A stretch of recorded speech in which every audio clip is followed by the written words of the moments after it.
Bruising Studs! Plastic botanists, have I got a treat? Well, not really 100% treat. Maybe a 60% treat for you. This is Bruising Studs, and welcome back to another fake plant building video.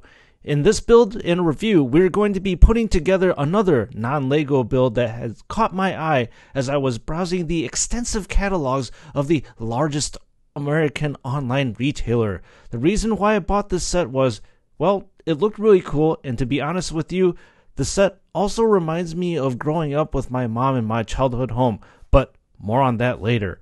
So this set has a total of 588 pieces and goes for around $31, which is not a bad price to piece ratio.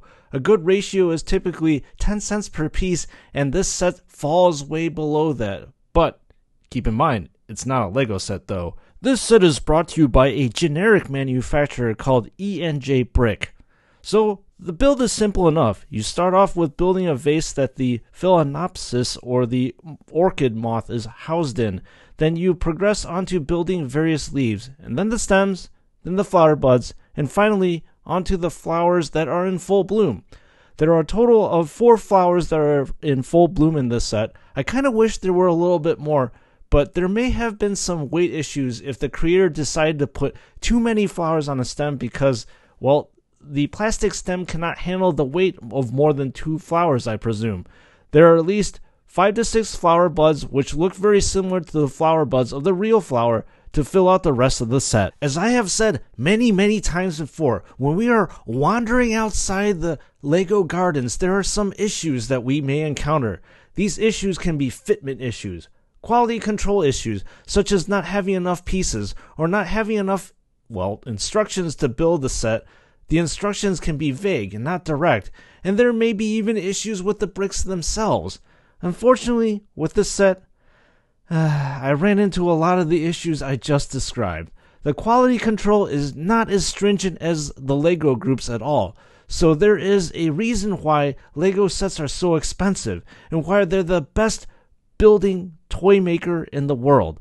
For starters, fitment issues were unfortunately quite common with this set. I had some problems putting together simple bricks.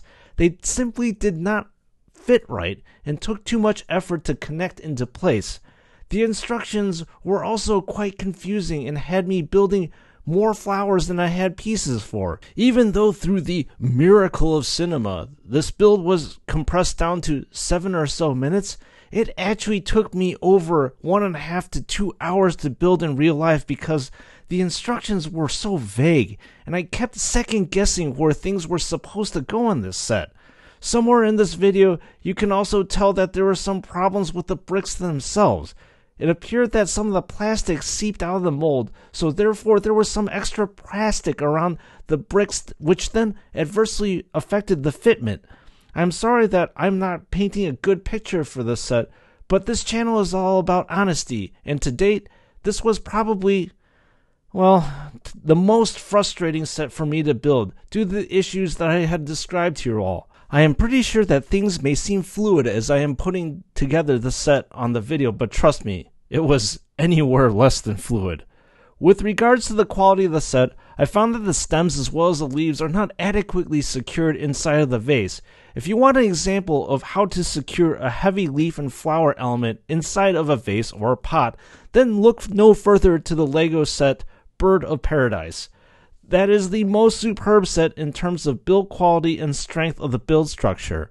I was impressed of how well the LEGO designers secured that set. I know, we're not talking about that set, are we? We're talking about a no-name brick maker. So about 50% of the leaves are secured in the vase, while the other 50% you just, well, stick loosely in the vase. The stems that contain the flowers and the buds are connected to the vase, but I would say that the connections are, well, quite flimsy and can fall apart on a slight bump. Speaking of the flowers, they are also not very secure on the stem. While I was filming, the flowers would fall off, break off, at a slight jostle, which is not what you want. But if you figure that these sets are supposed to be display pieces and not meant to be touched, I suppose I don't really have anything to say then. I am sorry if this video is too negative for you all. I again have to be honest with you and give you my true feelings with regards to the build quality of the set. That is the one thing I want to keep true to this channel and give you unfiltered content to whether sets are, well, worth it or not. So you may be asking at this point, Mr. Sprues and Studs, why the hell did you go out and buy a non-Lego brick set, fully knowing that there might be quality control issues? My answer to you is that, well, I have been always a curious guy. I want to see what other sets are being produced out there by different manufacturers. You also gain a full appreciation of how much the Lego group tries to get everything correct in their sets. You can see the vast difference of how they're communicating to you, the builder, how to build the sets versus how other companies do a shoddy job of conveying where different pieces go. After all, communication is key in literally almost everything, and if a brick manufacturer cannot properly tell you how to put together one of their sets, then why the hell are you buying one of their sets, right? I will say the main reason why I bought this set was because it reminded me of my mother. As a kid and even now, she owns many orchids. She has always been an orchid fan, and I can remember her bringing me to various greenhouses to pick up orchids that she can nurture and grow at home.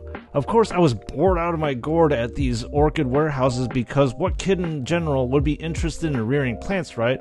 However, some reason, these memories stuck with me. On the weekends, my mom would tirelessly pick up each of her 15 to 25 orchid plants, take them to the kitchen sink, and water them individually. She would then wait for the water to drain on each and every single one of the plants so that the carpet would not get soaked, and then put them back in their place on the plant racks that we had in our house. Then I remember that these plants would be watered with fertilizer at least once per month so that they could have their nutrients needed to flower. Finally, after all the watering was done, she would then fill at least 3 to 4 gallon jugs full of water from the tap and let the tap water sit there for a week so that the chlorine and other added chemicals would evaporate off, just so that she could repeat the same process again the following week. So Mom, if you're watching this video, this one is especially dedicated to you.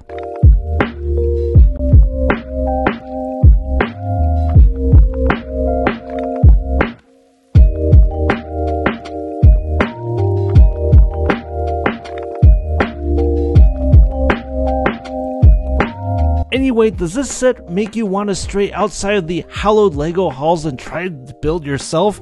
Let me know in the comments section. Once again, it looks like we are out of time, so this is your boy Sprues and Studs signing off, and as usual, I will see you all, my brick family, in the next build.